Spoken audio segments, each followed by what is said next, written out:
Staring at the horizon, it's all coming clear to me.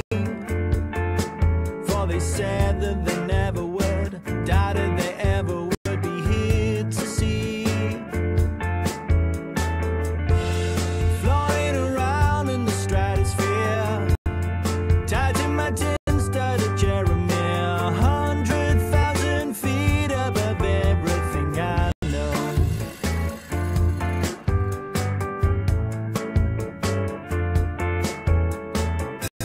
Looking up at the heavens, there's nothing that I can't see. For who knows what there is up there? There's darkness and time merge with history. The earth looks divine from my seat up here. The moon seems to shine like a bulb in there, 100,000 feet above everything I know. Je viens de voir Denis Prien. Viens avec nous, Denis. Nous avons l'extrême honneur aussi de ce soir d'avoir la présence de J'entendais François Pierrot. J'ai été voir déjà. Merci. Merci. Denis Prien, qui est le directeur des éditions L'Harmattan. Même Et fondateur en 75. Fondateur en 75 et qui est une personne remarquable pour au moins pour la chance qu'il donne à tous les écrivains, les essayistes, de pouvoir publier là où habituellement ils ne pourraient pas publier. Donc je me mets, je fais une petite photo. Et vraiment, j'allais dire, au service de la recherche pour la transformation sociale. C'est-à-dire tout bouquin, même s'il n'y a que 100 lecteurs mondialement, si ça peut faire un pas, un peu pour un mieux-être de l'humanité, et Dieu sait, quand on sait le boulot que vous faites, si ça a une importance de connaissances et autres, on y va. Voilà. Et donc on a fait plus de 50 000, 47 000 titres depuis 1975. Il y a 400 directeurs de collection, dont, et puis des auteurs, voilà, sur tous les thèmes. Voilà. Merci à vous d'être là. Je suis content de vous voir là, et je suis content aussi de la formation qui se fait. Félicitations. J'allais dire, vous avez des professions à risque. Voilà. Je voulais absolument passer. Oui, merci. Merci. Attention. Je voulais absolument passer, parce que je savais que vous étiez là d'abord, pour notre auteur, et puis il y a des étudiants aussi, ici, je crois qu'il y a une flopée d'étudiants un peu. Hein. Alors félicitations, et profitez bien, parce que finalement vous êtes vous-même autant responsable que nous. Notre génération, on passe un monde un petit peu chaotique. Hein. On n'a pas tout fait le boulot partout, voilà, pourtant on a essayé. Hein. Voilà. Merci encore. Merci beaucoup. Heureux. Merci Denis d'être passé. Et bonne suite sur tes thèmes très divers. Oui. Voilà. Merci. Merci à tout le monde. Au revoir. Je dois partir parce qu'on a une réunion avec 40 auteurs à 100 mètres. Voilà. Je voudrais tout d'abord vous présenter François Spirot. Merci d'abord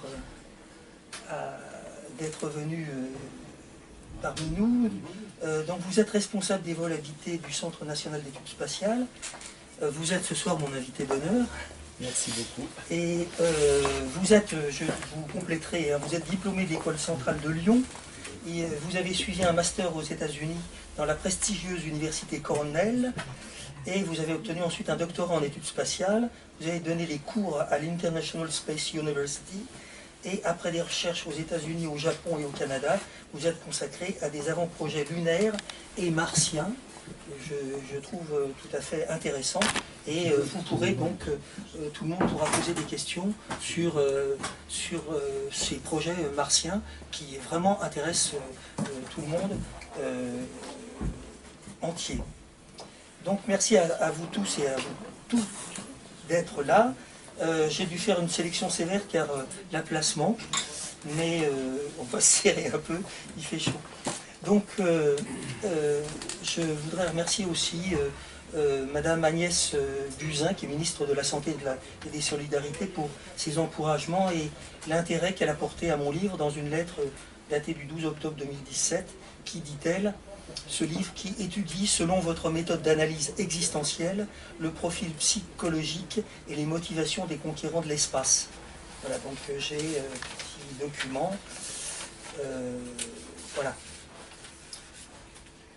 Alors, je voulais commencer par comment m'est venue l'idée de ce livre.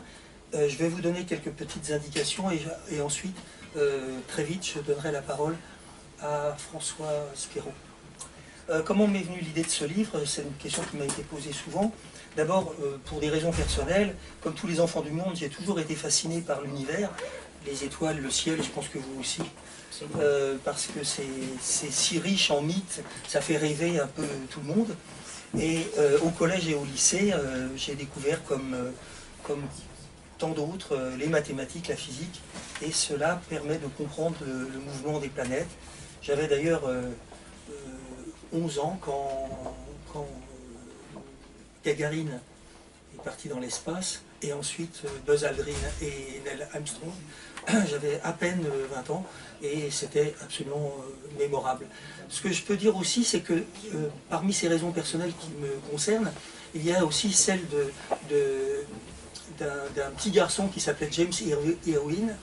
Et ce petit garçon, il disait à sa maman, j'aimerais aller dans l'espace, j'aimerais aller sur la Lune. Et sa mère lui disait, écoute, tu sais, personne, aucun homme n'ira jamais sur la Lune. Et c'est comme ça, il faut que tu le saches. Et ce petit garçon, il est devenu plus grand. Et en 1970, le 20 juillet, je crois, eh bien, il a mis les pieds sur... Le 30 juillet, pardon, les parents du petit James virent leur fils marcher sur la Lune, car il a été un des tout premiers, après Armstrong et Buzz Aldrin, qui ont foulé le sol lunaire. Il a été un des premiers à conquérir l'espace. Pour des raisons professionnelles aussi, puisque, comme vous le savez, les psychologues utilisent des batteries de tests concernant les échelles d'anxiété, les échelles de fiabilité, les échelles de performance. Donc tout cela, peut-être vous pourrez nous en dire un petit mot aussi tout à l'heure. Les échelles de réactivité, de sociabilité, les tests d'aptitude, de comportemental, cognitive, émotionnel. Et ça, c'est très important. Et c'est même d'ailleurs à mettre au premier plan, avant même les connaissances intellectuelles, parce qu'il faut d'abord la santé, avant tout. Ensuite, être sportivement assez à l'aise. C'est un euphémisme, puisque la plupart font du parachutisme, du kayaking, etc. Enfin des sports hard, si je puis dire. Et voilà, donc, pour des raisons professionnelles, j'ai été amené à faire passer beaucoup de batteries de tests à des personnes dans un autre cadre, souvent dans le cadre hospitalier. Et ça, c'est important. Donc, oui, j'étais en train de dire, il y avait autre chose que des connaissances savantes. Bien sûr, le savoir scientifique est important, mais j'ai connu, moi, j'ai eu en consultation des physiciens, j'ai eu des personnes, j'ai raconté ça dans un autre livre, qui avaient des connaissances mais vraiment fabuleuses en mathématiques, en physique, etc., mais qui, sur le plan émotionnel, n'étaient pas d'une grande fiabilité, et ça, c'est véritablement risqué. Et j'ai raconté dans le dur métier de psychologue l'histoire de Linda, que j'ai appelée la femme fractale, parce que elle disait qu'elle avait la jambe de son père, la jambe gauche de son père, et qu'elle avait inventé un système de propulsion hydro-urinique. Donc c'est une propulsion.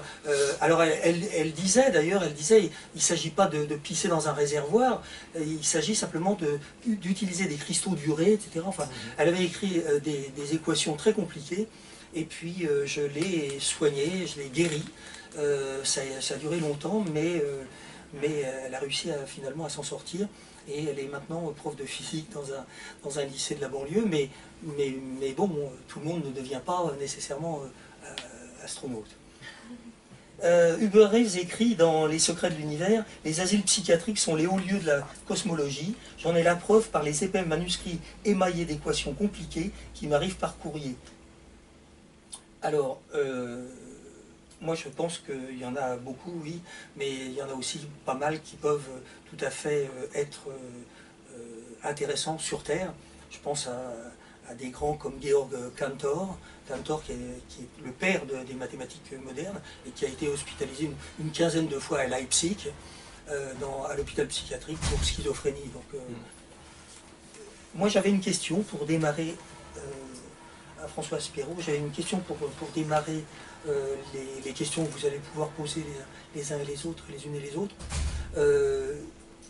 D'abord, est-ce que vous pouvez nous parler concrètement de ce que vous faites dans le cadre des vols habités, c'est-à-dire, voilà, si vous pouvez nous en dire un mot. Et puis, vous avez une expression que j'ai trouvée dans une interview de vous, qui est le Terra Mars, ou quelque chose comme ça.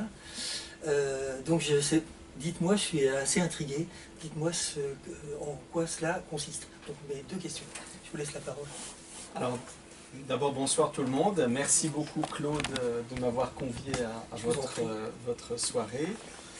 Si vous m'autorisez, avant de répondre aux questions, un petit mot personnel, puisque vous avez dit tout à l'heure qu'à 11 ans, il y a eu des événements particuliers dans votre vie qui ont été un peu le début d'autre chose. Voilà. Pourquoi je réagis sur ça? Parce que moi aussi, à 11 ans, il s'est passé des choses. À l'âge de 11 ans, j'ai écrit ma première petite rédaction quand on est en 6e. Voilà, on ne fait pas des grandes dissertations, on ne fait pas des magnifiques livres comme celui-là. Et le sujet de ma petite rédaction, c'était comment coloniser la planète Mars. Voilà. Juste, je rebondis puisque vous disiez 11 ans, alors, le petit lien sur 11 ans. Alors, maintenant, pour venir à la question. Les vols habités, c'est beaucoup de choses. C'est évidemment les astronautes qui sont dans l'espace, en particulier dans l'ISS, et vous en avez un magnifique exemple ici avec Thomas Pesquet, dont j'étais le responsable de la mission. Mais ce n'est pas que les astronautes dans la station spatiale, c'est beaucoup d'activités au sol et beaucoup d'activités entre le sol et l'espace.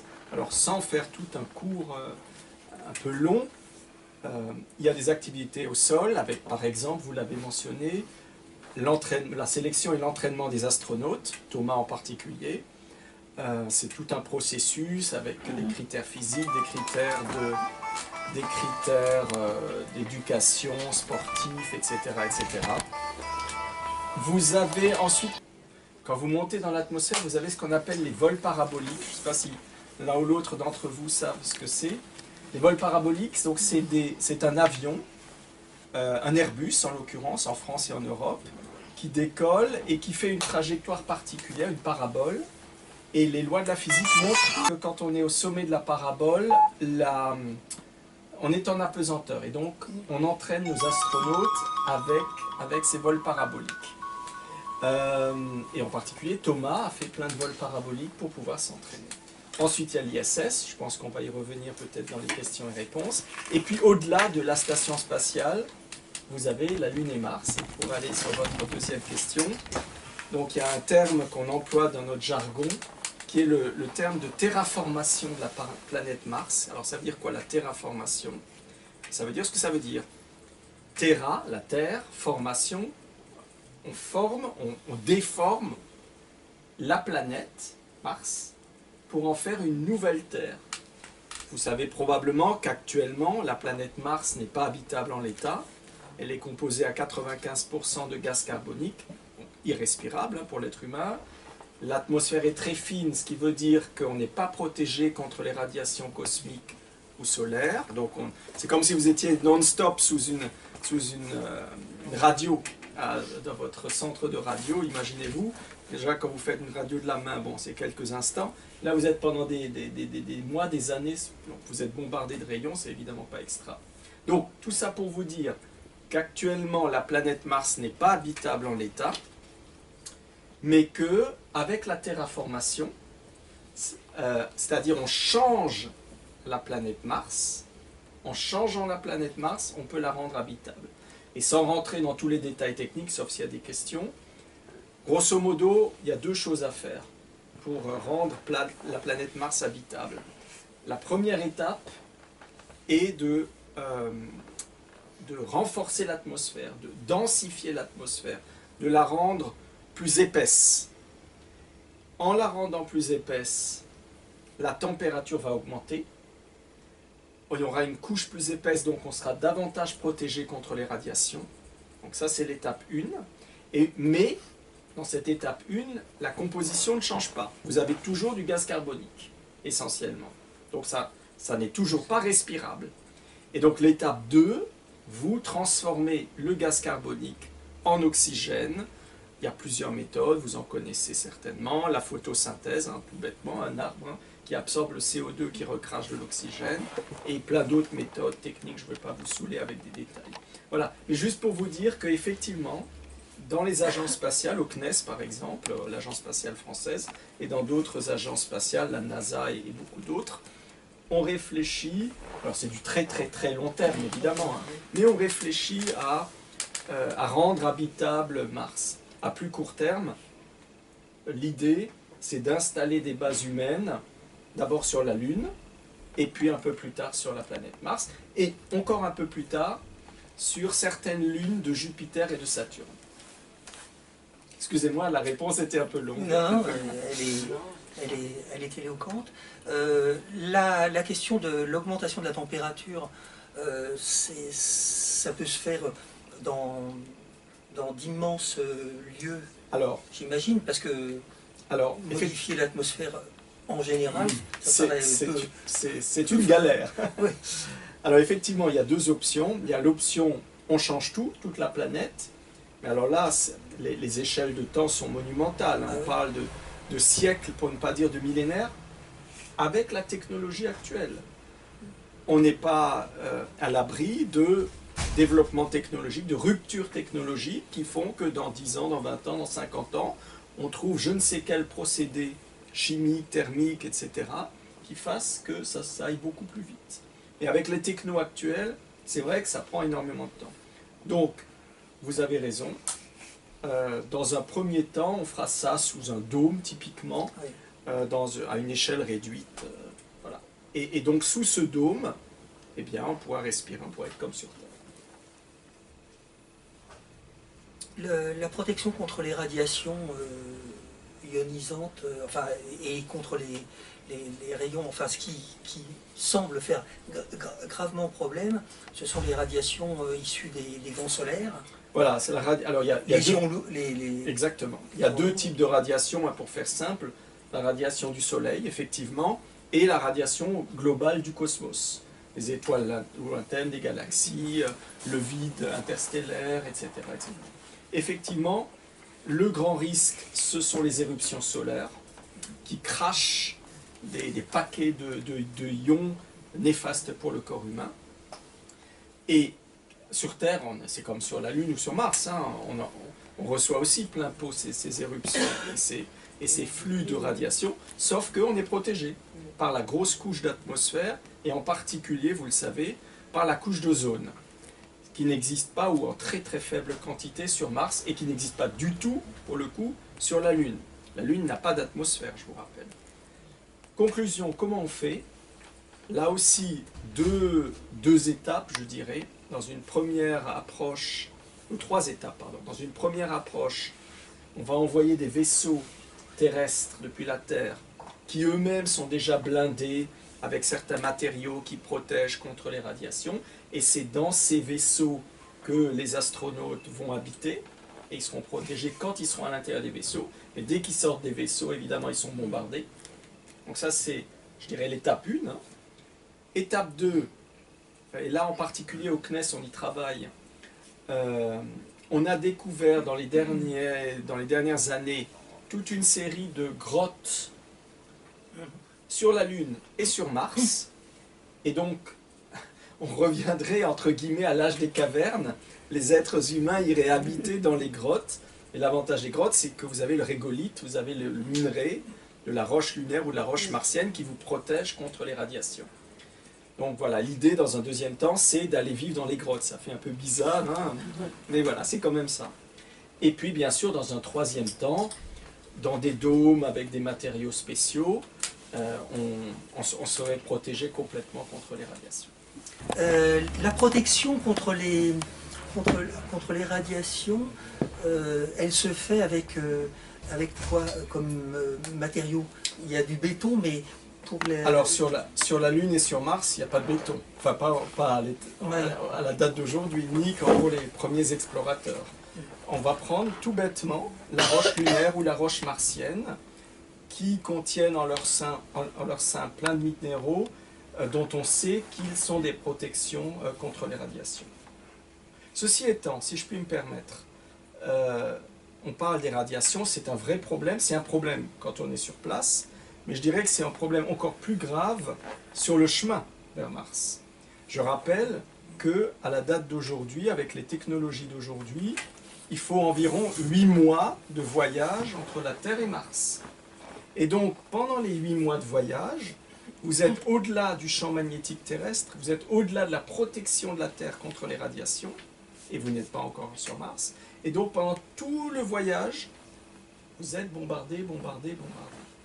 Donc, c'est un des freins majeurs, c'est pas le seul, mais c'est un des freins majeurs qui fait qu'aujourd'hui, on n'a toujours pas envoyé des bonhommes sur la planète Mars. Est-ce qu'il y a des constituants métalliques? Oui, des bien sûr. Bien sûr, il y a toutes sortes d'alliages, toutes sortes. On parlait du béton, il y a l'aluminium, il y a même tout bêtement de l'eau qui protège pas mal aussi. Sous forme de glace. Sous forme de glace, voilà. J'ai même vu récemment une proposition d'habitat martien comme un igloo en forme de glace. Les astronautes vivraient dans des igloos martiens. C'est un peu... On parlait des hommes des cavernes, on parlait maintenant des Esquimaux. Bon, tout ça, ce n'est pas des concepts qui vont être pérennes. In fine, si on est sérieux pour installer des êtres humains sur la Lune et sur Mars, il faudra construire avec des vrais minerais, en utilisant les roches locales, pas en important, parce que ça coûte une fortune, en important de la Terre, mais en utilisant toute une série de roches locales. Si vous m'autorisez, Claude, encore un point. On parle des radiations, mais il y a au moins un autre problème. Il y en a beaucoup d'autres, mais au moins un autre, qui est la gravité. La gravité terrestre, vous la connaissez, je prends ça, je lâche, ça va vers le sol, et avec une certaine force qui est égale à gravité égale 1, G égale 1. Alors, ceux qui ont fait un peu de physique connaissent. Quand vous êtes sur la Lune, vous êtes à 1/6 de cette gravité, et quand vous êtes sur Mars, vous êtes à 1/3 de cette gravité. Résultat des courses. L'énergie que vous dépensez pour porter des choses sur la Lune ou sur Mars, pour construire, pour explorer, pour faire plein de trucs, est différente, puisque vous n'avez pas la même gravité sur la Lune et sur Mars. Donc déjà ça, il faut adapter les processus industriels, les processus scientifiques. Et il y a un deuxième élément, on parlait des radiations, c'est-à-dire l'impact sur le corps humain. Eh bien, la différence de niveau de gravité induit des changements sur le corps humain. Quand vous et moi, on est constitués comme on l'est, on a quelque part à la louche entre 1m70 et 1m80 en moyenne, le sang qui circule avec une certaine vitesse, avec un certain débit. Quand vous êtes en gravité plus faible, vous êtes moins attiré par le sol terrestre, par le centre de la Terre, qui est le centre de gravité. Résultat des courses, le sang circule différemment, les organes sont irrigués différemment, l'ensemble du corps fonctionne différemment. C'est une des raisons pourquoi Thomas Pesquet, dans la station spatiale, comme tous les astronautes d'ailleurs, qui sont à gravité zéro, pour le coup, sont obligés, tous les jours, sans exception, de faire 2 heures de sport. Parce que s'ils ne faisaient pas du sport, eh bien, ils deviendraient des zombies. C'est moins grave sur la Lune et sur Mars, puisqu'il y a quand même un peu de gravité, mais la gravité est tellement faible, notamment sur la Lune, que si vous ne faites pas du sport tous les jours, eh bien, vous risquez d'avoir votre corps altéré et d'avoir des maladies et plein de choses. Donc, pour conclure cette... Excusez-moi Claude, hein, c'était une longue réponse, mais pour conclure sur ce point, le vrai challenge, ça on le dit peut-être pas assez en fait, le vrai challenge qui a empêché depuis des décennies l'envoi d'astronautes vers la Lune et vers Mars, c'est l'impact négatif, les impacts négatifs sur le corps humain. Oui, en fait, ça affecte la densité osseuse Voilà. et La minéralisation des os, la circulation du sang, le fonctionnement des organes, la perception neurosensorielle du cerveau, l'équilibre avec l'oreille interne. Par exemple, un autre point, on a découvert il y a 3-4 ans, chez les astronautes de la station spatiale, quelque chose qu'on n'avait pas du tout soupçonné, une pression au fond de l'œil différente de la pression de vous et de moi. Et qui faisait qu'ils ne voyaient pas bien, que c'était un peu flou, etc. On s'est dit, c'est pas possible. L'œil n'est pas sensible à la gravité, ça ne devrait pas. Et pourtant, si. Parce qu'il y a des liquides au fin fond de l'œil qui, comme tout le reste, sont sensibles à la gravité. Et quand ces liquides sont moins attirés par le centre de la Terre, par la gravité terrestre, eh bien, ils fonctionnent différemment. Ils flottent, hein, pour faire simple. Et comme ils flottent, eh ben, ça altère la vision que vous avez. Et donc, voilà un nouveau problème qu'on n'a pas soupçonné, qu'on a découvert chez les astronautes. Et il y a plein d'autres choses. On pourrait citer la nutrition, le goût. Vous allez ce soir ou demain, vous mangez chez vous, vous mangez un beefsteak, vous mangez un gâteau au chocolat, ça n'a pas le même goût dans l'espace. La saveur est différente, le goût est altéré, c'est plus fade dans l'espace. Donc comme c'est plus fade, et que les astronautes sont comme vous et moi, ils sont des êtres humains, ils aiment manger quelque chose qui a du goût, ben, ils ont tendance à rajouter du sel, du sucre, des tas de trucs. Et donc là aussi, ça altère leur corps, et le fonctionnement de leur corps. Mais on dit aussi que Mars préfigure ce que deviendrait la Terre dans beaucoup d'années, on va dire. Donc il faut quand même envisager de partir éventuellement ailleurs. Très bonne question. Alors si vous m'autorisez, alors d'abord, Mars et la Terre, il y a fort longtemps, étaient quasi jumelles. Donc les conditions de Mars, il y a très longtemps, étaient comme la Terre, il y avait de l'eau liquide, selon toute probabilité, une atmosphère plus forte, et peut-être, grand point d'interrogation, peut-être de la vie. Premier élément. Maintenant, pour répondre directement à votre question, quel est le devenir de la Terre? Ni vous ni moi sommes devins, donc on ne sait pas. Mais ce qu'on peut dire, c'est qu'effectivement, si la détérioration de la Terre ne s'arrête pas ou ne se réduit pas, tôt ou tard, il y a des gros risques pour la Terre, effectivement. Et peut-être qu'il va falloir envisager que l'humanité, ou une partie de l'humanité, aille voir ailleurs, dans des cieux plus cléments. Alors, premier cieux clément, Mars, hein, on vient d'en parler. Je mentionnais tout à l'heure les lunes de Jupiter, certaines lunes de Jupiter et de Saturne pourraient, sous certaines conditions, faire l'affaire. Et puis, alors, il y a le... Là, on rentre dans la science-fiction, il y a ce qu'on appelle le voyage interstellaire, voilà, l'étoile la plus proche, c'est à quelques années-lumière. Quelques années-lumière, 4-5 années-lumière, si, c'est totalement inconcevable aujourd'hui, si on arrivait à faire un vaisseau spatial qui allait à une vitesse, une petite fraction de la vitesse solaire, 0,1, 0,5 fois la vitesse de la lumière, vitesse de la lumière, pas de vitesse solaire, pardon, on pourrait accéder à ces étoiles en 10, 20, 30, 40 ans, ce qui est déjà énorme. Je répète, évidemment, aujourd'hui, on n'a pas de vaisseau qui va si vite. Donc, tout ça pour dire que, à moyen long terme, dans une échelle raisonnable, je ne parle pas de dans 50 000 années, hein, je parle dans les 100, 200 prochaines années, ce qui est déjà pas mal, il n'y aura pas de voyage interstellaire, sauf si, on ne sait jamais, il y a une rupture technologique majeure, rupture scientifique majeure, on ne sait pas. Bon, mais enfin, a priori, il n'y a rien dans le viseur. Donc, très concrètement, on va dire pour le siècle qui vient, ce qui est raisonnable, c'est de dire que l'être humain va se répandre dans le système solaire. Et il y a deux destinations pour faire ça. Il y a la destination d'un sol terrestre, d'un sol où on pose le pied en dur, la Terre, la Lune, Mars, quelques lunes de Jupiter et de Saturne, et, ne l'oublions pas, des stations spatiales gigantesques, pas du tout comme l'ISS où Thomas était pendant 6 mois et demi, où ils étaient 6 à bord, ça préfigure.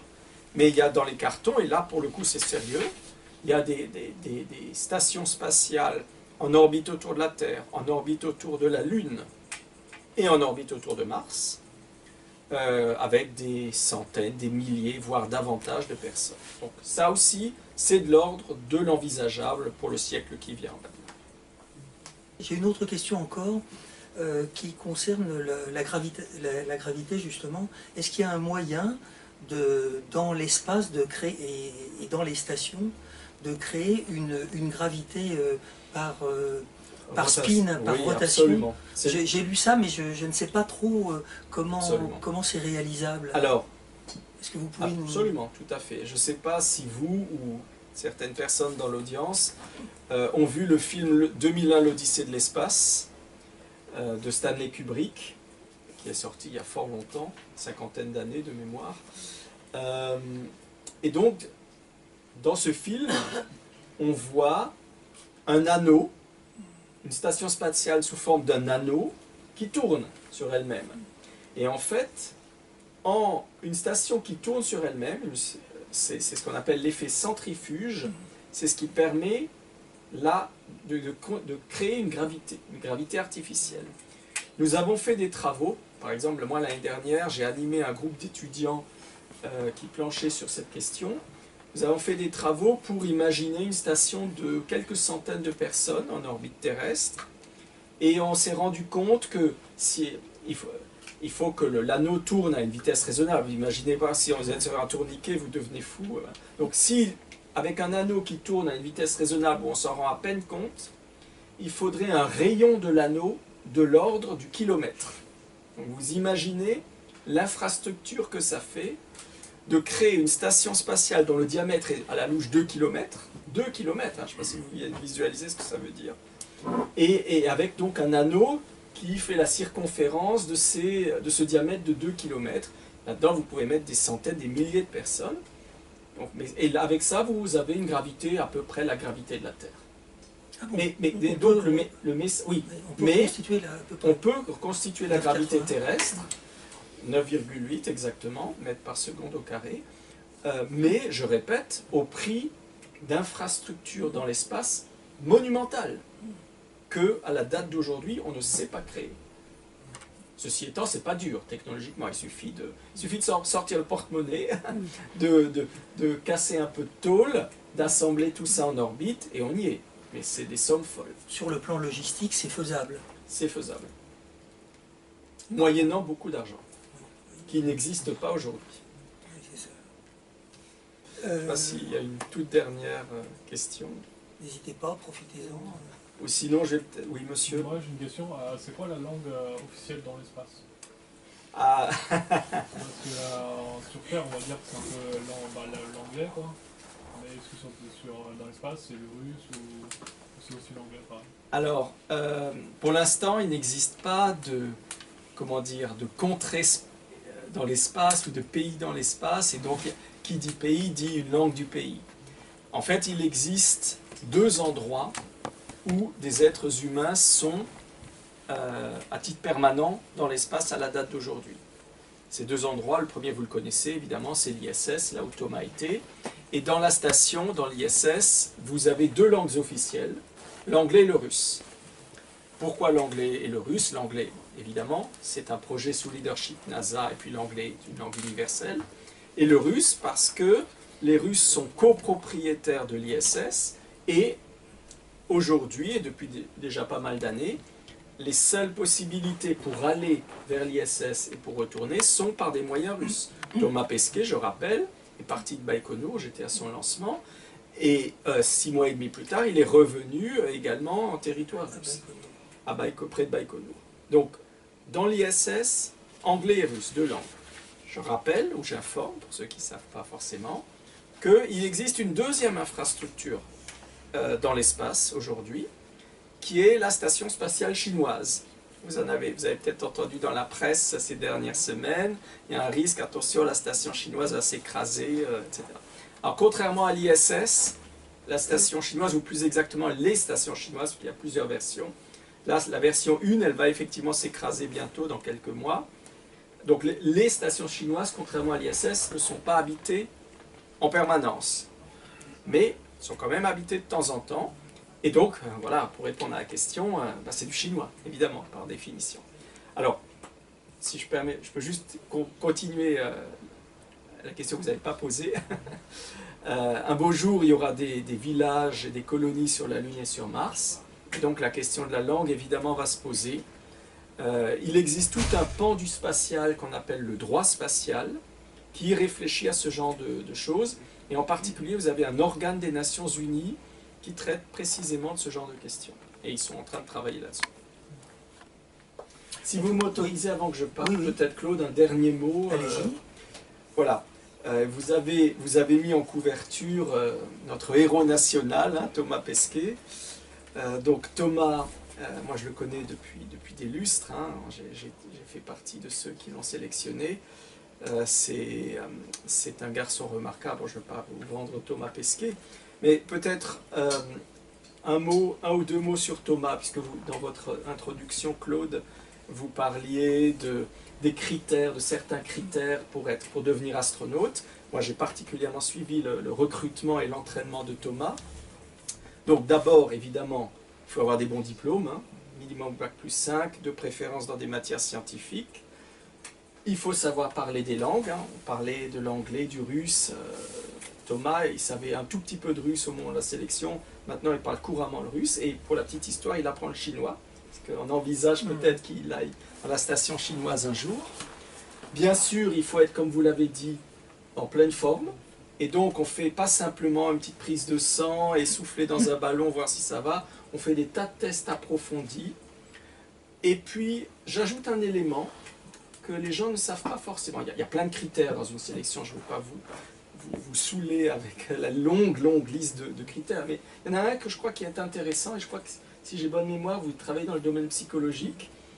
Eh bien, on s'est rendu compte, au début, les premiers astronautes qu'on avait sélectionnés, quand je dis on, c'est la NASA, c'est nous, le CNES, c'est les Russes, etc. On choisissait évidemment des gens avec des bons diplômes, sportifs, en pleine forme, tout ça, il n'y a pas de problème. Mais on s'arrêtait à ça, si vous voulez. Et on s'est rendu compte qu'en fait, on sélectionnait des têtes bien remplies et des corps bien faits, mais pas forcément des têtes bien faites. Et on s'est rendu compte que certains astronautes, une fois qu'ils sont là-haut, eh bien, comment dire, je caricature à outrance, mais ils s'énervent facilement. Ils commencent à s'engueuler avec leurs petits camarades de l'équipage. Quand ils sont super stressés, je caricature, ils appuient sur le bouton rouge au lieu d'appuyer sur le bouton vert. Vous voyez, on s'est rendu compte, au fil des missions d'astronautes dans le passé, qu'il ne suffit pas d'avoir les bons diplômes, d'être sportif, d'être en pleine forme, etc. Il faut aussi être zen, calme, bien dans ses baskets, savoir travailler en collaboration avec d'autres membres de l'équipage qui viennent d'autres cultures, qui ont d'autres aspirations, qui ont d'autres centres d'intérêt, etc. Et ça s'apprend pas ou ça s'apprend difficilement. On a ça, on peut le développer, etc. Et donc, dans les épreuves de recrutement d'astronautes, Thomas en particulier, il y a eu toute une série de jeux de rôle, de mise en situation de stress, de mettre en face d'autres personnes qui ne sont pas forcément bienveillantes, et on voit comment ces gens, comment les candidats astronautes réagissent, et ce sont des éléments importants qui permettent de départager les candidats.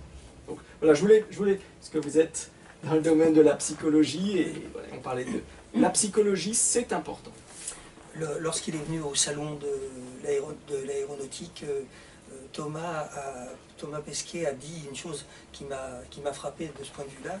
Il a dit quand il y a des conflits, on les gère en se remettant d'abord soi-même en question, Absolument. au lieu d'attribuer la responsabilité aux autres ou aux machines, etc. Mais il faut pouvoir se remettre en question. D'abord soi-même, Voilà. absolument. Donc ça, c'est une qualité psychologique qui est absolument nécessaire sur le plan émotionnel, sur le plan affectif. Et puis il y a aussi la sociabilité et la gestion des conflits. J'en dirai un mot. Tout à fait. Et je Tout sais à que ça l'heure. fait partie de Oui. votre ouvrage. Je Voilà. vous prie de m'excuser. Bah, J'ai une contrainte merci extérieure. d'être venu. Nous allons continuer. Avant votre départ, je voudrais terminer par une question que je pose à tout le monde, à vous, mais à tout le monde. Quel est selon vous le mets préféré des astronautes en termes de fruits de mer? Oula, vous me posez une colle là. Oui. Alors, je vais vous décevoir, Claude. Je n'ai pas la réponse précise à votre question. Par contre, je peux quand même dire quelque chose. J'ai posé cette question à Claudie Aigneret, à Thomas Pesquet et à quelques autres. Et en fait, pas sur les fruits de mer. J'avoue que ça ne m'a pas traversé l'esprit, les fruits de mer. Mais globalement, sur leur repas, leur mets préférés. Et chacun avait une réponse différente. En fait, c'est ce que je disais tout à l'heure. Ce sont des êtres humains comme vous et moi. Les uns préfèrent le steak, les autres le poisson, les autres le végétarien. C'est la même chose là-haut. La seule chose qui change, c'est le goût est différent, les saveurs sont différentes. Ah, perception. Bon, c'était juste une plaisanterie. Donc, personne n'a trouvé le fruit de mer préféré? La palourde. La palourde. Bon. C'est un gag que j'ai fait à la fac. Donc là, vous avez triché. Mais bon, vous suivez bien. Allez. Claude, merci beaucoup de m'avoir Merci invité à- et bravo pour votre livre. Je vous en prie, n'oubliez pas, c'est Oui, votre je l'ai exemplaire. pris déjà. Ah bon, d'accord. Mille merci, messieurs, dames, au revoir. Merci.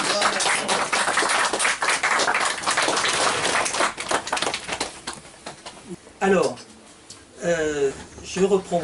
On m'a évidemment posé comme question quels sont les critères pour, même s'il n'y a pas vraiment de profil type, les critères particuliers pour la sélection. Donc, François Spirou en a dit un mot là tout à l'heure. Je les distinguerai entre éléments positifs et négatifs. Les éléments positifs, c'est les indices positifs, c'est d'abord être curieux. Être curieux de nature, être curieux de tout. Être d'astronomie, de physique, mais de biologie, etc. Être audacieux, être perspicace, être sportif, ça, on l'a vu un peu tout à l'heure, mais être sportif avec un bon esprit. Il ne s'agit pas d'être chauvin. Il faut être capable de s'adapter à tout, être débrouillard. J'insiste sur ce point. J'ai mis une petite phrase en exergue d'Albert Einstein. Il dit précisément, un savant doit gagner sa vie avec un métier de savetier, c'est-à-dire cordonnier. On doit être bricoleur. Donc ce que n'a pas dit tout à l'heure François Spirou, c'est que le troisième critère après la santé et le sport, et puis bon, évidemment le niveau intellectuel, c'est la débrouillardise. Il faut être capable de bricoler.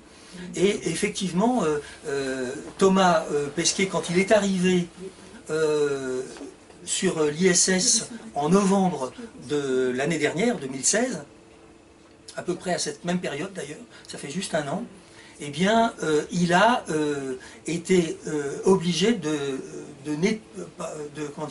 bricoler le système des toilettes. Donc en fait, il faut être capable de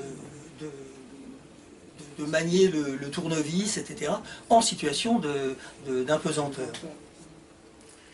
Alors, prendre soin de soi et des autres.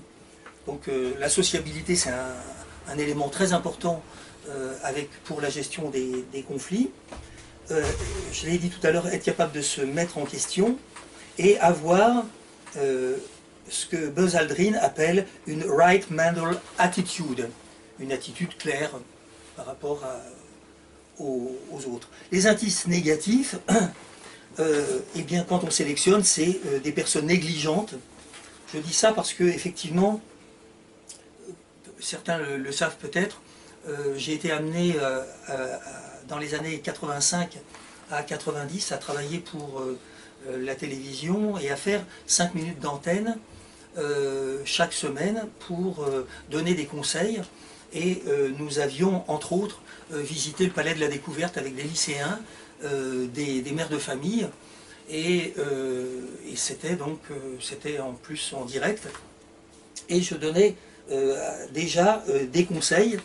Et j'avais évincé, par exemple, les personnes qui sont inattentives, les personnes qui sont négligentes, les personnes qui sont brouillonnes, les enfants douillets, les personnes craintives, les gens maladroits. Voilà. Je précise quand même que ces défauts chez les enfants et les adolescents sont souvent passagers.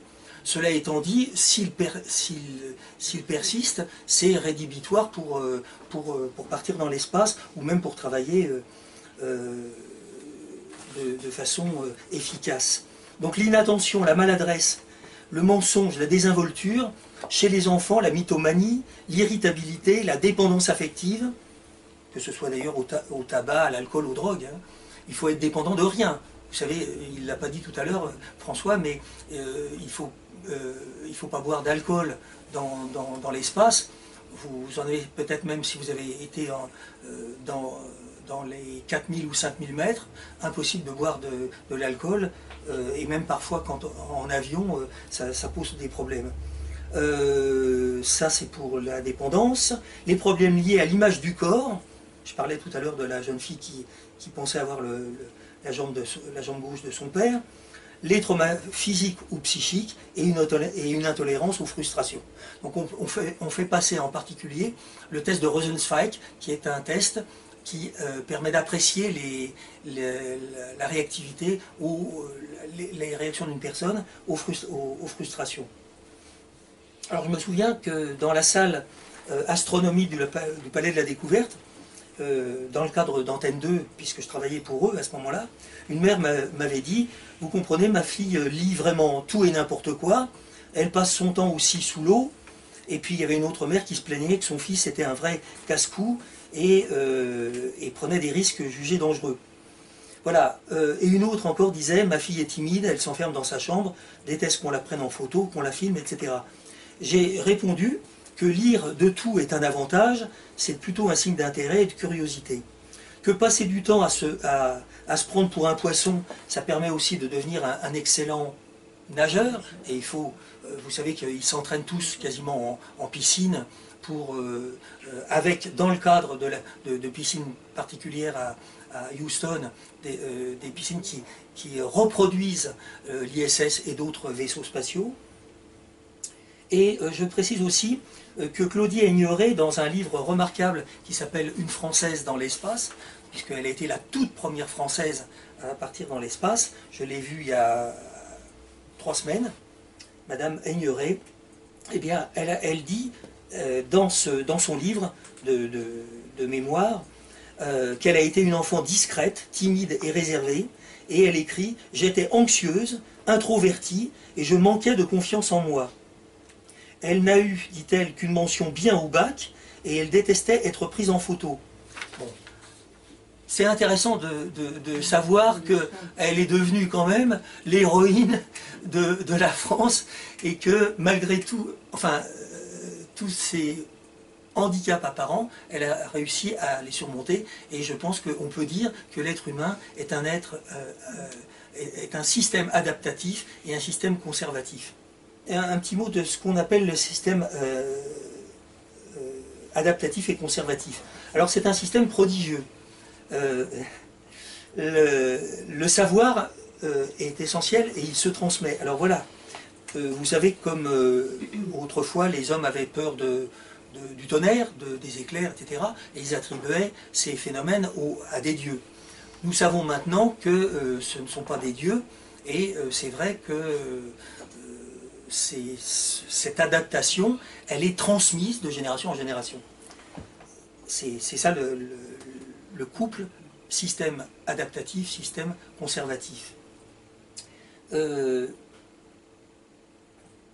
Autre chose, quand une porte vitrée s'ouvre devant vous, vous savez que l'action est électronique, donc que la porte va s'ouvrir, et donc vous vous êtes adapté à cela, et vous ne dites pas que c'est magique et ce sont des dieux.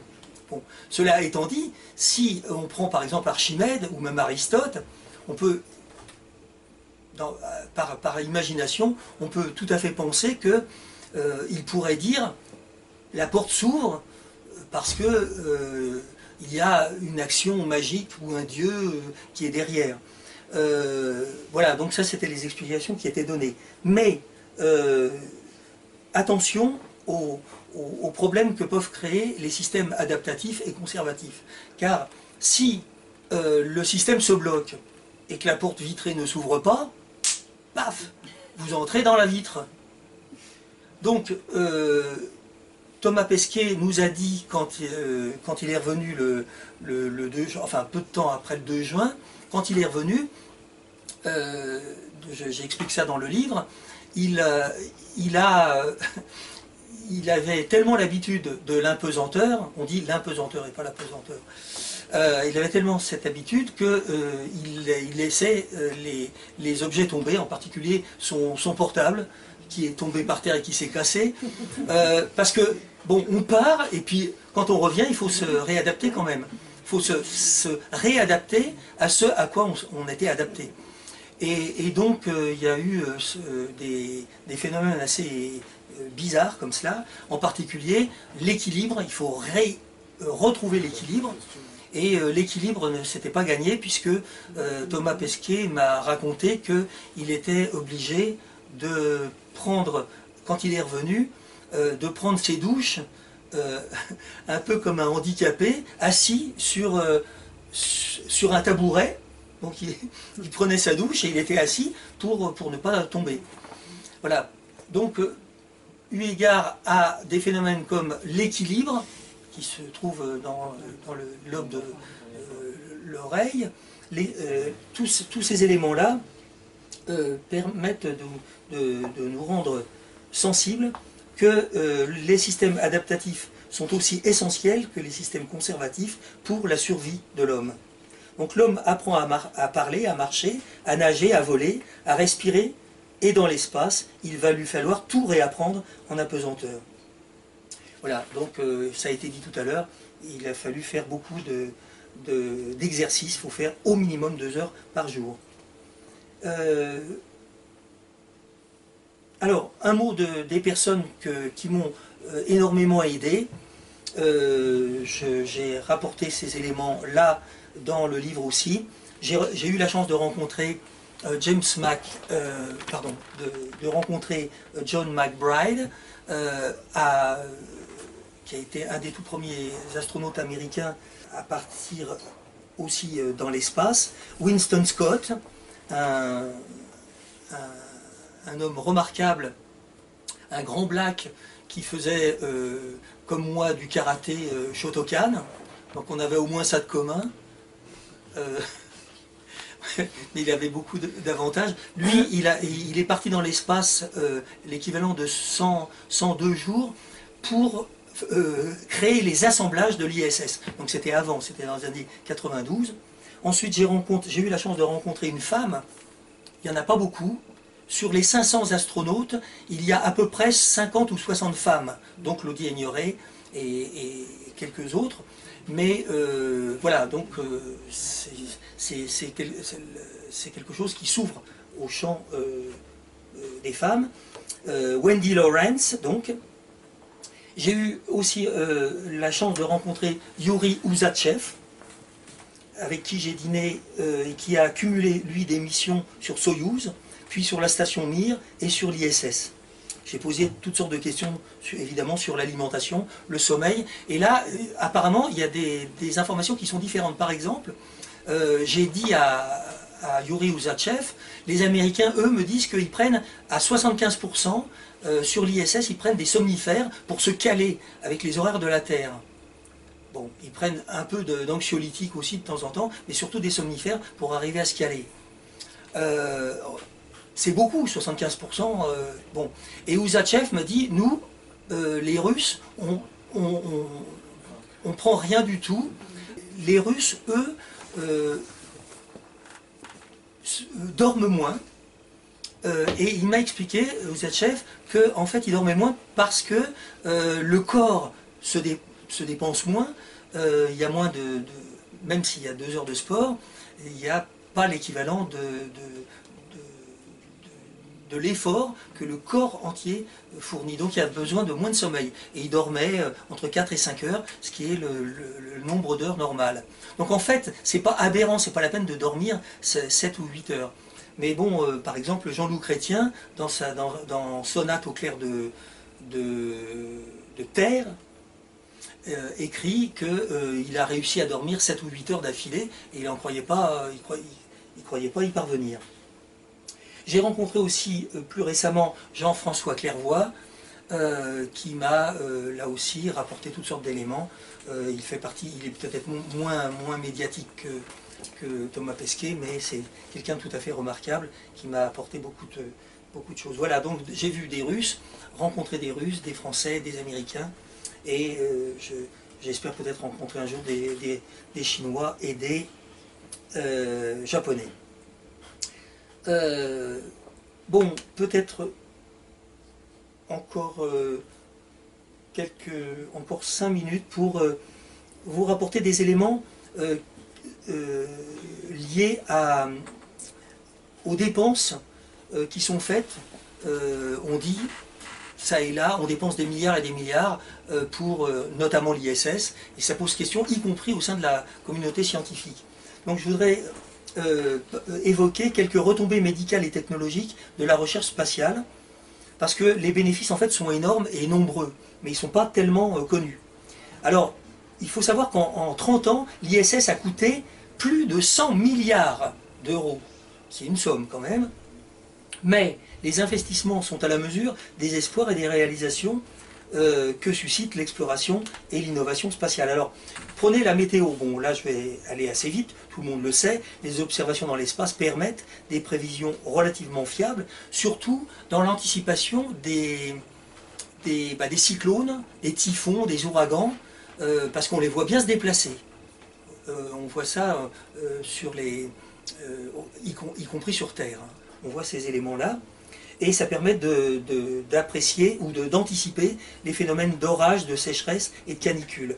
On a des prévisions et des indications sur le changement climatique qui sont nettement plus performantes. Deuxième point, prenez votre voiture, votre GPS qui veut dire Global Positioning System, en Europe en tout cas, puisque les Russes ont un autre système. Eh bien, il est issu des recherches spatiales aussi. D'ailleurs, j'en profite pour dire qu'il faut 3 satellites pour vous positionner. Parce qu'ils ne sont pas forcément voilà, X, Y, Z, hein, tout le monde a fait ça un peu. Il faut 3 satellites, donc on ne peut pas avoir un GPS avec seulement un satellite. Et le satellite, même si vous vous trompez, il recalcule votre positionnement. Ça, c'est assez prodigieux. Les airbags de sécurité aussi. Ils ont été développés par la NASA au début pour l'atterrissage du robot Sojourner sur Mars en 1996. Les sièges de voiture sont définis selon des critères spatiaux, notamment le NBP, Neutral Body Posture. C'est une norme pour le confort des astronautes et depuis 2013 il est utilisé par Nissan, entre autres, et d'autres modèles de voitures sont intéressés par cela. Prenez vos ordinateurs, Internet, la téléphonie mobile, qu'on a entendu tout à l'heure, les smartphones, les SMS. Si vous regardez en direct un match qui a eu lieu par exemple au Brésil ou en Australie, en direct donc, ça c'est grâce effectivement, ou si vous surfez sur la toile, c'est grâce au spatial.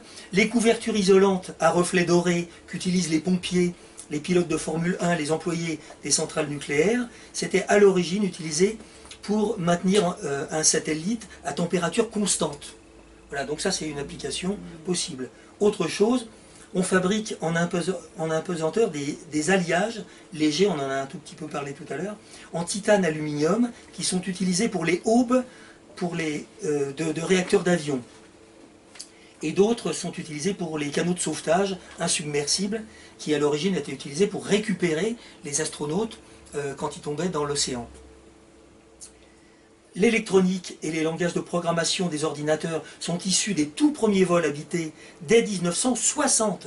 Donc il faut savoir que les tout premiers ordinateurs qui ont été utilisés pour aller sur la Lune n'étaient même pas aussi performants que vos petites tablettes et les petits ordinateurs de maintenant.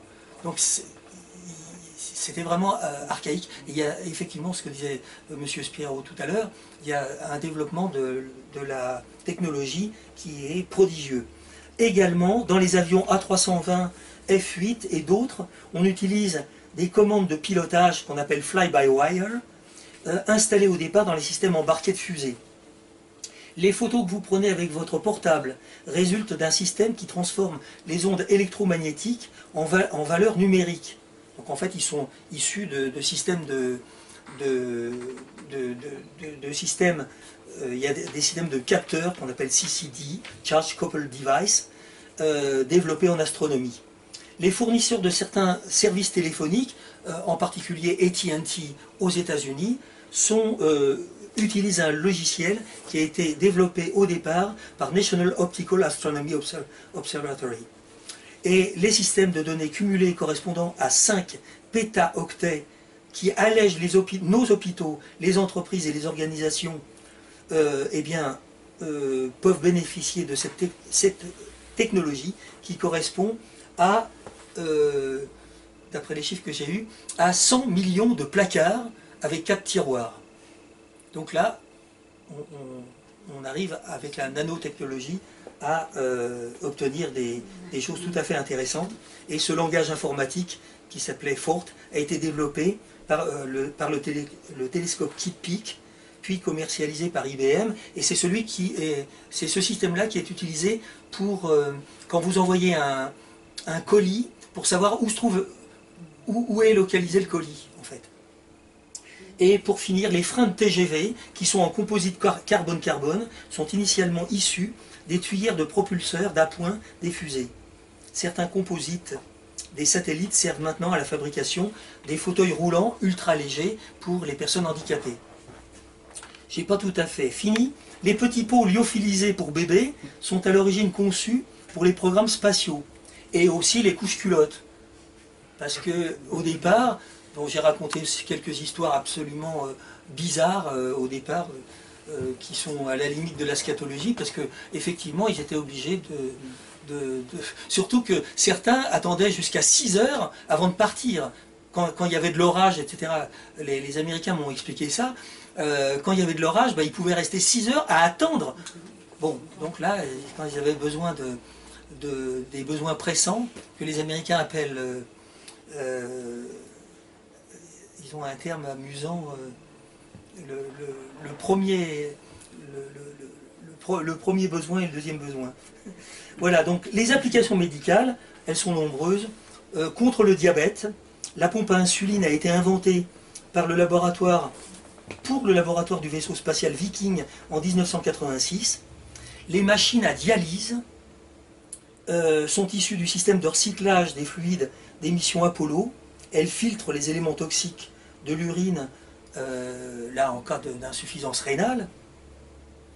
Et puis, alors ce que tout le monde connaît maintenant, l'IRM, l'imagerie à résonance magnétique, eh bien, elle est due aux ingénieurs d'Apollo qui voulaient améliorer en fait la qualité des photos prises sur la surface lunaire. Donc l'IRM, la résonance magnétique, à l'origine c'était cela. Et puis effectivement, maintenant sur Terre, ça permet l'accès aux soins de beaucoup de personnes. Je vais en finir maintenant avec la médecine. On utilise des tests sanguins qui sont ultra rapides, des diodes électroluminescentes, et surtout peut-être la télémédecine. Vous avez peut-être vu l'échographie qui a été réalisée en télémédecine quand c'était pas Thomas Pesquet, c'était quelqu'un d'autre, je crois. J'ai oublié le nom du professeur de médecine qui a fait une échographie par télémédecine. Et donc là, il faut effectivement, si on envoie des hommes, s'assurer qu'on peut intervenir de façon efficace, y compris chirurgicalement. Voilà, donc la télémédecine, elle est très importante. J'ai pu, moi, m'en rendre compte aussi, notamment quand je suis allé rencontrer les aborigènes en Australie, les aborigènes du Red Center. Ce sont des personnes qui sont loin des hôpitaux. Bon, il y a des hôpitaux, mais ils sont très loin des hôpitaux. On utilise la télémédecine. Et également, j'ai vu ça aussi en application chez les Inuits du Groenland, du côté de... Comment ça s'appelle ? d'Ilulissat et de Oumanak, très très très haut, eh bien on a besoin de... on a pu constater là en effet que certaines personnes sont suivies régulièrement en télémédecine et peuvent poser des questions et voilà, nous on va pouvoir en profiter de plus en plus, je pense aussi. Pour finir aussi, les recherches de l'ISS concernant l'activité cérébrale permettent de mieux comprendre les AVC et les traumas crâniens. Et enfin, vos yeux peuvent bénéficier de lentilles anti-rayures qui ont été créées pour l'espace. Et pour terminer, les handicapés peuvent aussi profiter de prothèses et de ce qu'on appelle des exosquelettes, c'est-à-dire des éléments qui permettent aux personnes de ne pas souffrir trop. Conclusion, les champs d'application des avancées liées à l'exploration spatiale sont gigantesques. Plus de 2000 technologies sont passées de l'aérospatiale à des domaines de la vie quotidienne et on a coutume de dire que pour 1 euro dépensé en recherche spatiale, 20 euros seront rapportés dans à peine 10 ans, c'est-à-dire peut-être de quoi sortir l'Europe d'une crise économique, pourquoi pas. Je vais terminer par des remarques sur la création d'emplois. Tous les astronautes, surtout les Américains, mais les Français aussi, dont Jean-François Clairvoy, m'ont dit qu'on avait besoin de psychologues pour former aux batteries de test et comme l'a dit tout à l'heure François Spirou, pour évaluer les compétences des uns et des autres, cognitives, comportementales, etc., et affectives. Et donc on a besoin de psychologues, mais on a besoin de tout le monde, de milliers d'ouvriers. Envoyer une personne dans l'espace, ça mobilise énormément d'ouvriers, de techniciens, d'ingénieurs évidemment, du spatial. Alors j'ai pris quelques exemples. Au mois de mai 2017, pour la seule ville de Toulouse, on trouvait 81 offres d'emploi d'ingénieurs, 600 offres d'emploi dans l'informatique et 1800 offres d'emploi dans différentes matières technologiques et médicales. En 2016, la société Safran a recruté 7000 personnes, dont 5000 affectées à l'international, dans des lieux qui peuvent être effectivement la Guyane, puisque nous avons Kourou, l'Inde, le Canada, l'Allemagne, l'Italie, le Maroc, etc. GE, General Electric, recrute des monteurs, des ajusteurs, des régleurs, des informaticiens. On a besoin de tout le monde. Thales, Alenia Space. Là, les offres d'emploi sont tous des CDI à plein temps. Thales, c'est 64 000 collaborateurs dans 56 pays. Bon, je ne veux pas faire de la pub pour Thales, ils n'ont pas besoin de ça d'ailleurs. Hein. Mais ils ont construit des observatoires spatiaux Herschel et Planck, qui sont partis pour Mars, et récemment Corot, le chasseur d'exoplanètes. Voilà, Thales a joué donc un rôle important dans l'aventure. Et pour 2020, Thales est en charge de développer les systèmes de navigation et de guidage pour différents modules de laboratoire d'exploration de Titan, qui est la plus mystérieuse lune de Saturne. En conclusion, il faut bien parler l'anglais, y compris l'anglais technique. Voilà, ça c'est important quand même, hein. Pas simplement l'anglais courant, mais également la technologie et aussi le russe.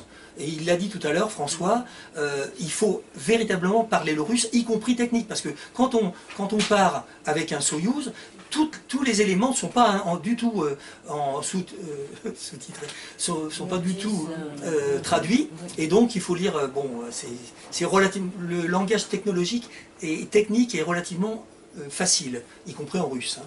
Mais mais bon, c'est important. Les psychologues, donc je conclus, il faut être consciencieux, rigoureux, avoir la santé et ne pas se plaindre, geindre tout le temps, alors qu'il avait mal un peu partout. Eh bien, effectivement, Thomas Pesquet ne s'est jamais plaint. Hein. Quand on lui a posé la question, qu'est-ce qui n'allait pas sur l'ISS, etc., il disait, ça allait. Bon. Et même si ça allait pas, ils font avec. Donc, voilà, les géniards et les plaintifs, out.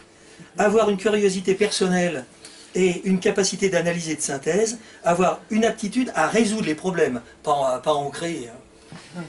Et puis, les psychologues participent à la sélection. Ils évaluent aussi l'esprit de méthode, la perception, la fiabilité, l'équilibre émotionnel, la sûreté du jugement, l'autonomie, la dextérité, le sens pratique, celui du contact et du travail en équipe, la sociabilité, la gestion des conflits. Bref, les psys, eux aussi, ont un formidable avenir possible. Merci de votre attention.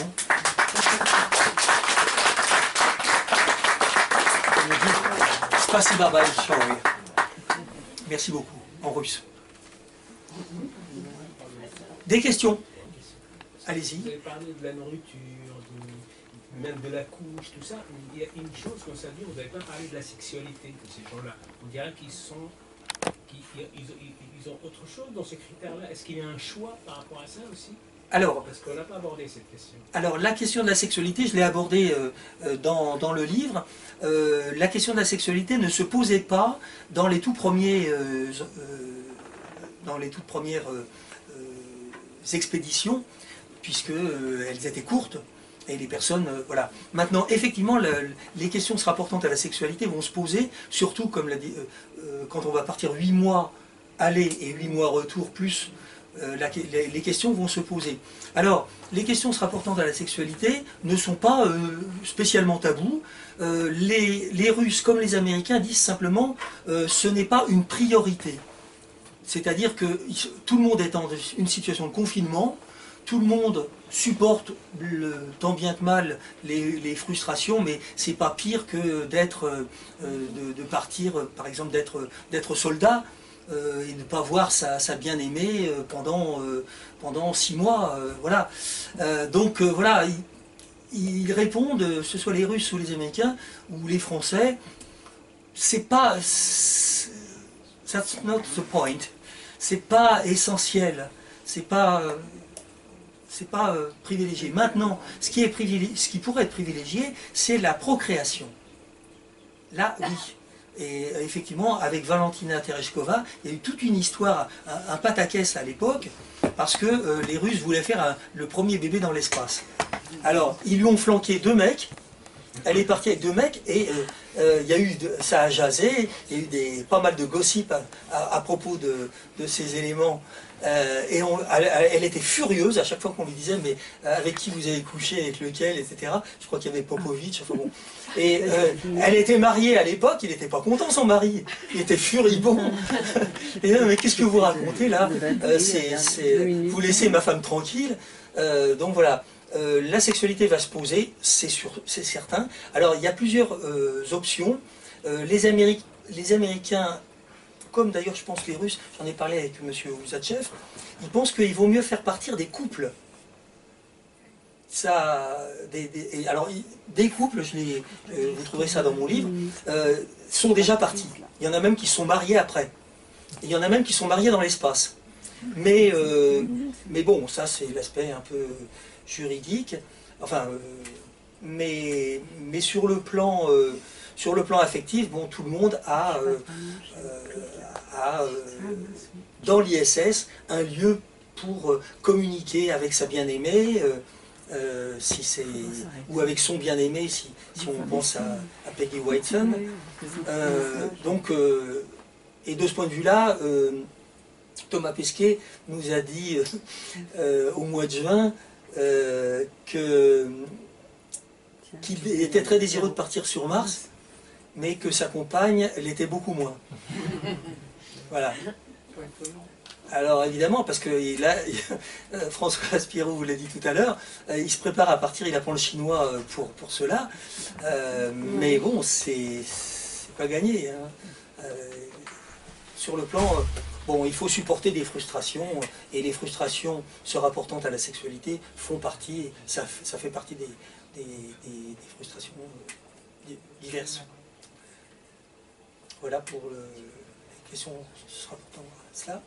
D'autres remarques, questions Justement, à propos des missions mixtes, j'avais écouté quelque part qui disait que le féminin adoucissait les relations quand il n'y avait que des hommes entre eux. De temps en temps, ça partait un peu en live et qu'avec une femme, ils avaient tendance quand même à mieux se tenir et à planir un peu les différends et essayer de le régler plus en douceur quand il y avait une femme dans les équipages. Oui, c'est ce qui m'a dit, c'est ce qui m'a été dit aussi. Hein. Il faut absolument des femmes et il y a des femmes jolies. Hein. Si vous regardez Samantha Cristoforetti, elle est ravissante. Alors il y a 3 hommes, on la voit sur une vidéo sur YouTube, il y a 3 hommes qui essaient de lui couper les cheveux et ils expliquent que c'est vraiment l'entretien des cheveux est un vrai problème. Maintenant elle a les cheveux courts d'ailleurs. C'est un vrai problème parce que les cheveux ça part dans tous les sens, donc il faut se mettre près d'un aspirateur, le contraire d'un ventilateur, oui, quelque chose d'aspirant pour que tous les cheveux partent. Pareil pour la barbe, mais pour la barbe, c'est plus facile. Quoi. On accroche, on voit sur les vidéos les rasoirs qui tiennent tout seuls. C'est marrant à voir, quand même, franchement. D'autres, je ne sais pas si j'ai répondu à la question, mais oui, les femmes, c'est sûr, elles viennent apporter quelque chose de beaucoup plus humain, en quelque sorte. Et ça, parce que les hommes entre eux sont assez autoritaires, il l'a dit tout à l'heure. Hein. Il dit autoritaires, ils sont pas seulement audacieux, mais ils sont assez perspicaces dans ce qu'ils et tenaces. Donc voilà, parfois c'est une épreuve. S'il n'y a pas d'autres questions, je vous propose de faire la fête et de nous restaurer. Et donc je vous dis à tout de suite pour déguster des bonnes choses ensemble, des bonnes choses terrestres, des nourritures terrestres.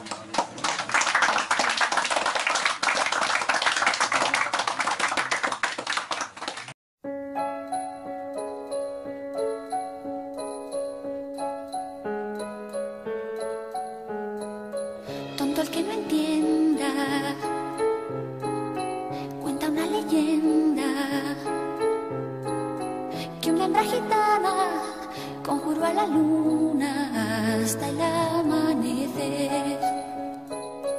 Llorando pedía al llegar el día de esposar un calé.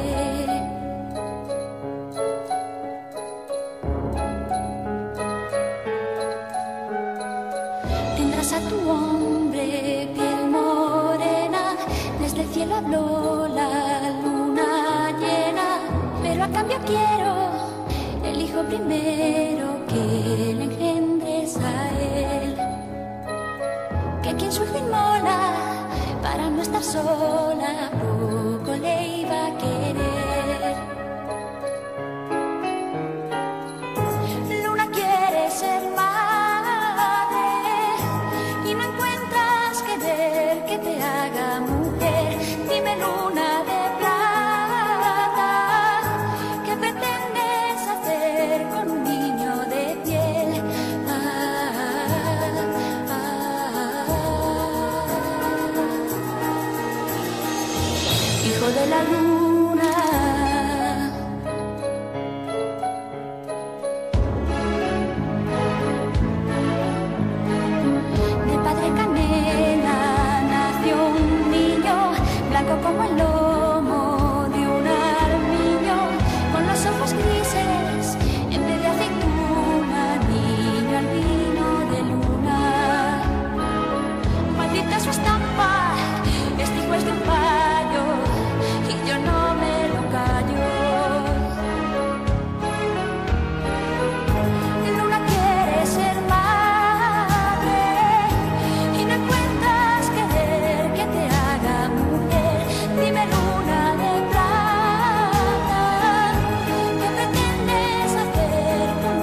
creerse deshonrado, se fue a su mujer, cuchillo en mano. ¿De quién es el hijo? Me hace engaño fijo y de muerte la hirió. Luego se hizo al monte con el niño en brazos y allí le abandonó. Luna quiere ser madre y no encuentras querer que te haga mujer. Dime, luna de plata, ¿qué pretendes hacer con un niño de piel?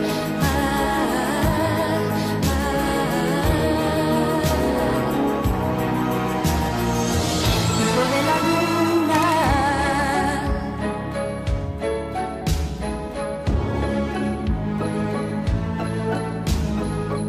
Y las noches que haya luna llena será porque el niño esté de buenas.